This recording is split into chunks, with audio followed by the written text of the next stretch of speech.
Hansı sözün leksik mənası yanlış verilmişdir? Təsis, əsasını, binasını, təməlini qoyma. Doğrudur.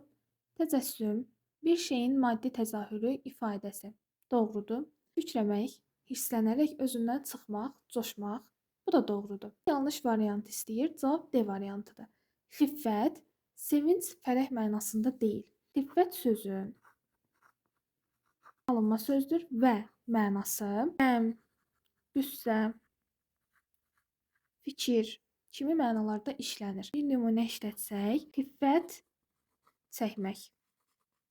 Xiffət çəkmək mənası fikir çəkmək, kədərlənmək kimi mənalarda istifadə olunur. Burada cavabımız D variantı oldu. Bu video sənə faydalı oldusa, videonu bəyənməyi və yadda saxlamağı unutma. 5-11-ci siniflər üçün onlayn qruplarımıza qeydiyyat davam edir. Onlayn qruplarımız haqqında ətraflı məlumat üçün mesaj bölməsinə yaz.